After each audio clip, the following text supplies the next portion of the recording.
is the intention? What is their motive? And you'll see, if you assess carefully enough, that every one of them have some kind of material motivation. That's why when it comes to love, when it comes to bhakti, your intention is what counts. Because it looks the same. What does the yogi want to do? He wants to become lighter than the lightest, bigger than the biggest, smaller than the smallest, heavier than the heaviest. He wants to manipulate material creation. All his fun and games is based here in the material world. And he spends a whole lifetime of austerity. And how does he summon that? By knowing that the Lord is the supreme kind being. So by manipulating the kindness of God, and we do it as well in day-to-day life. We know that God is kind. We say God is great, God is kind only for one reason, because we know He can give us what we want. So we're nothing but manipulators. We're simply a very refined spiritual form of manipulation. We're simply manipulating the kindness of Krishna. Just see what a pathetic state of being, of consciousness we are in. But when it comes to love, when there's love, you don't have to ask. Automatically Krishna will take care. Automatically He provides what is required. I'll preserve what you have and I'll give you what you lack. So why? Because love is involved. But if we use manipulation as a system of spirituality to use the Lord's kindness against Him, because of His kindness, this is why the pure devotee is appreciating Krishna's kindness, because although he knows it, he still gives us. He still falls into that trap of ours. He still obliges and gives what we want, because that's our desire. Because when love is there and a child is keep on nagging, I want this, I want this, I want this, I want this, then what other choice the parents have? They just have to give it. Because the foundation is love. Now when we do the same thing as spirituality, we spend so many years doing austerity, tapasya, saltless fast. I went saltless, 9 days I did saltless. We know people that do all these kind of things. Why are you doing that? So that the Lord will be pleased. Not the Lord will be pleased, we're manipulating Him. We're manipulating His kindness. We know that He's so kind, He'll benedict. So don't let that become spirituality. You can clearly see the difference now in Bhakti Yoga or Krishna consciousness and any other form of spirituality. Every other form has some hidden motive that they want, either karma or gyan.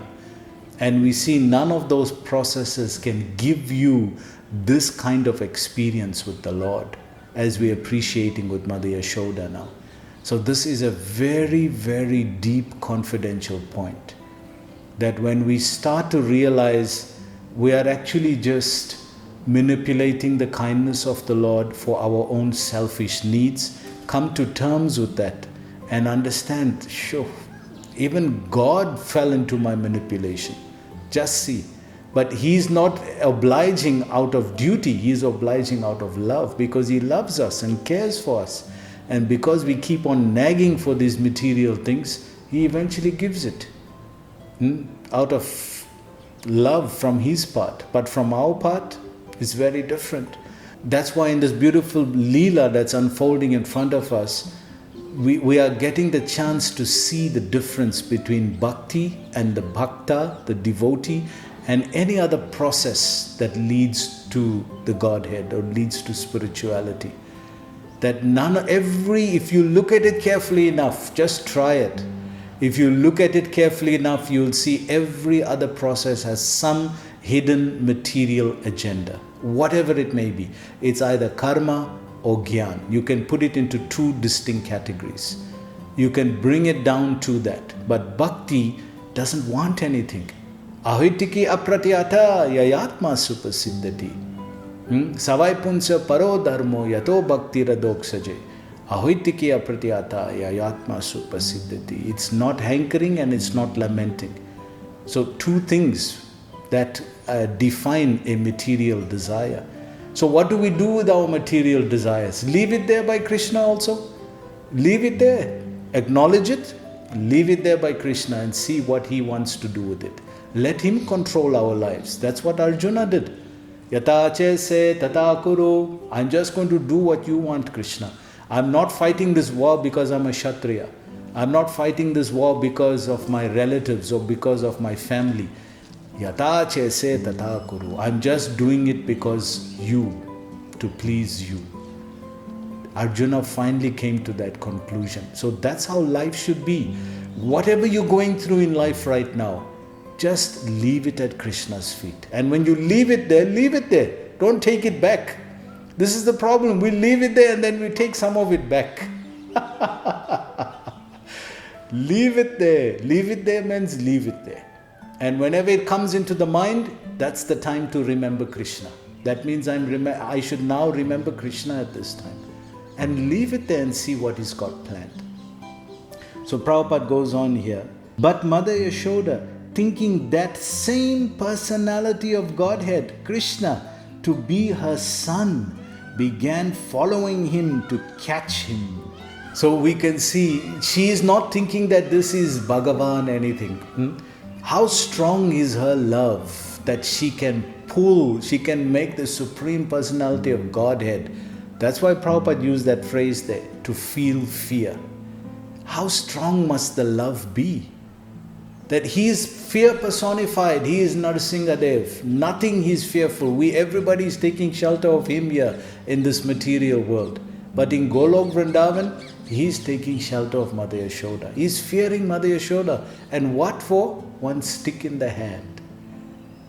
Just try to understand what is love. Just try to appreciate what we are deceiving ourselves here with in this material world and calling it love, and what we are missing out there in the spiritual world, in this deep relationship. How Krishna can actually relate with us if we give him the chance. How we can actually be heartfelt satisfied if we have this deep loving relationship with Krishna. That's why only a devotee can give this. Only a devotee, like Prabhupada says also, only Mother Yashoda. At the end, he compares that this is a woman, this is a lady, and not a big educated lady or some position person. We just heard, like in American politics, that one Indian lady, Kamala, has become vice president there now. So this is wonderful as well, let them have their representation. But this is not, this lady is not as powerful. Mother Yashoda is not like powerful as this lady here. What is her power? Her power is love. All that she has is love. And just by that she's able to conquer. She's able to control Krishna. Just see. So the purport goes on to say, yogis, mystics want to catch Krishna as Paramatma, and with great austerities and penances they try to approach him, yet they cannot.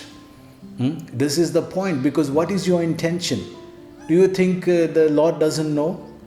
Every one of these yogis or the mystics, they all have some kind of material thing that they want, be it subtle or gross. We, most of the time, we want gross things. House, car, color TV, Om Jai Jagadish Hare. We want one of these things. So we want gross things. And the yogis, what they want? They want the subtle things. They want the subtle powers, the 8 mystic yogas, the siddhis. They want to be able to control some part of material nature. So they want subtle, we want gross. What is the difference? Both of us want material things. What is the difference? The difference is when it comes to bhakti, nothing material, no material motivation. It's pure. That's why bhakti is the only thing that can satisfy the heart. Yayatma supasiddhati. You can only feel satisfied if you have bhakti. Anything else, material, will have a material motivation, no satisfaction. Mick Jagger used to sing that. Can get no satisfaction. Yes, sir. You're not going to get satisfaction from anything material. You want satisfaction. That's what you want in life. You want that? Practice bhakti yoga. Practice devotional service to Krishna. Just see. Even Satyavati Muni is observing this and saying, what am I searching for? What I'm looking for? Just see how he's praying in Damodarastikam. Idam te mukam bodhyam atyanta nilai ritam kuntalai snikta raktascha gopya mohuschumbitam bimba raktascha dame manascha virastam malam lakshalabhyai. So Satyavrata Muni is praying there that, my Lord, your lotus face, which is encircled with locks of soft black hair, is tinged with red and is kissed again and again by Mother Yashoda. What a beautiful description he's describing. What a beautiful vision, meditation he's seeing. And he's describing Krishna's facial features, and he's saying that your lips are red like the bimba fruit. And then he's looking at this and he's realizing, may this beautiful vision of your lotus face be ever manifest in my heart. Because he's appreciating, it's only an interaction between a mother and child, but it's not an ordinary child. This is the Supreme Lord. But yet look how lovable this is. Look at how deep and intimate this is. And look at the beauty of Krishna as a child. And then he ends that prayer by saying, thousands and thousands of benedictions are no use to me. What is the value of any other benediction when it's all tinged with some material motivation, some material desire? What is the value of any of that? Here I'm just looking at your face, I'm looking at how Mother Yashoda is kissing your face, and I'm looking at the locks of black hair, I'm looking at your bimba red fruit, your bimba red lips, and I'm just becoming so enchanted by your beauty. And this is what Krishna did with Brahma as well. Rupa Madhurya. He conquered Brahma by beauty. So the translation goes on that they try to approach him, yet they cannot. Here we see, however, that Krishna is going to be caught by Yashoda and is running away in fear. So just see the difference. They are endeavoring, but as soon as there's material desire, Krishna is not interested, because it just cultivates more selfishness. So when we speak of pure devotional service, we want to move away completely from selfishness to Krishna-centeredness. And this is where the true satisfaction of the heart is experienced. So it goes on to say, this illustrates the difference between the bhakta and the yogi. So we see the huge difference there, that the devotee, not motivated by anything material, but the yogi, whatever subtle tinge of material desire he has, is binding him here, is keeping him here.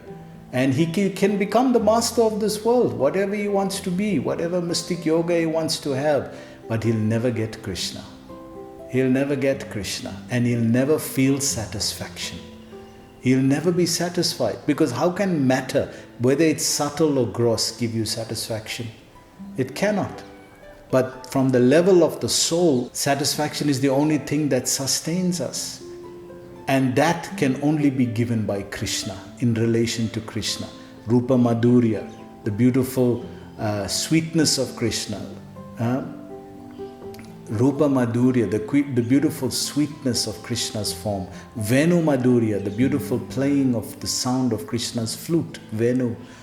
Leela Madhurya, the beautiful pastimes that Krishna does with his devotees. And Prema Madhurya, the love that he has for his devotees and the love that they show towards him. So these four features distinctively any other incarnation of Godhead. So it goes on to say, yogis cannot reach Krishna, but for pure devotees like Mother Yashoda, Krishna is already caught. What is she catching him with? She's catching him with bhakti. This is why I was saying in one previous session that this Leela is also called the rope of love. That she can only bind him because of love. She can only catch him because of love. Otherwise, none of this can be achieved.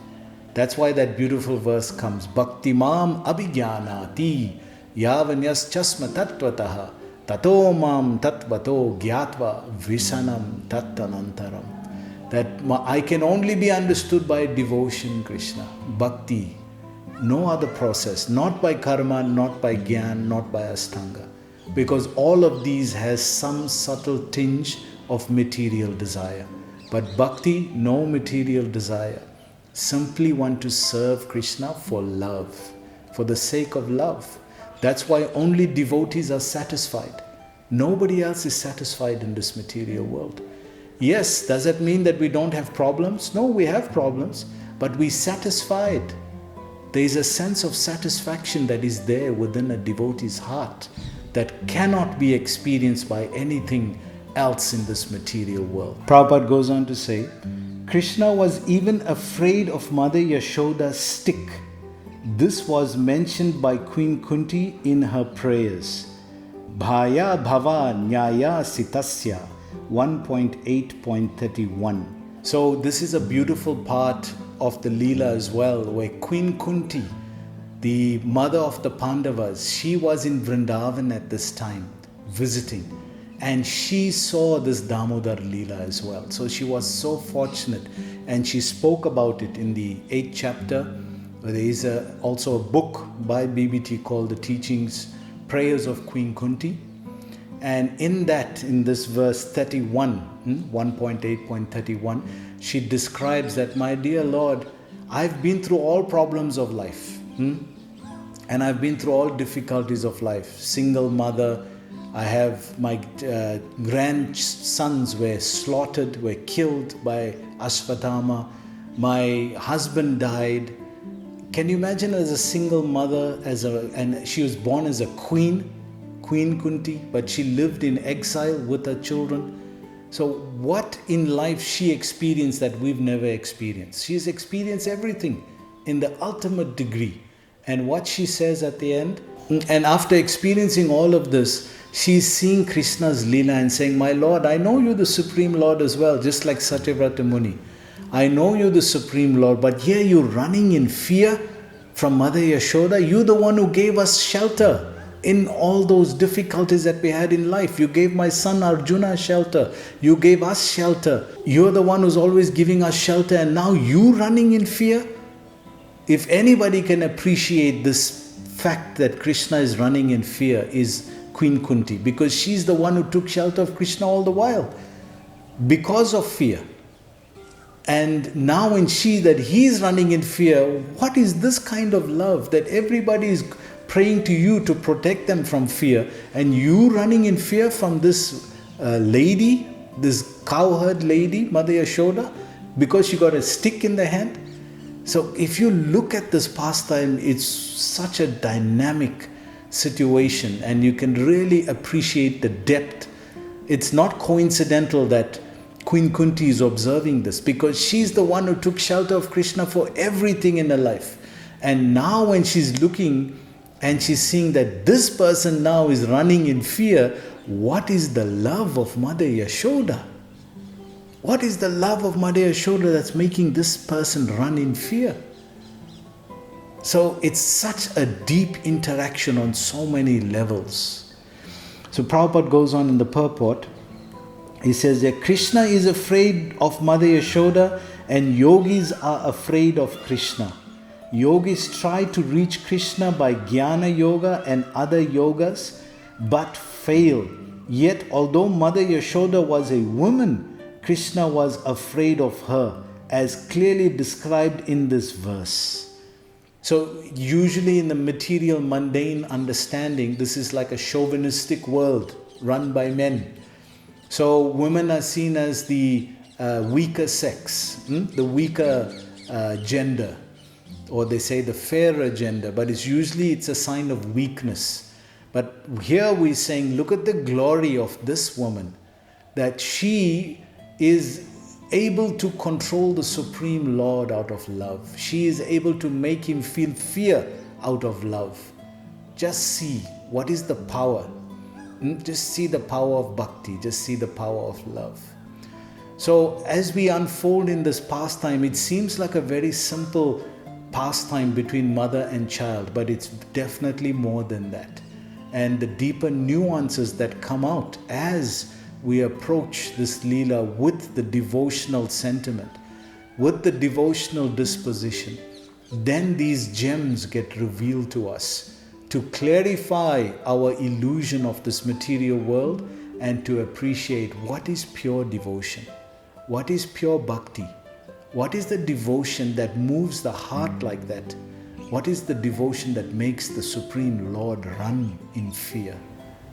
So gradually as the pastime unfolds, we'll get to understand this more and more. So I hope you enjoyed the class today. Please join us again tomorrow. Hare Krishna.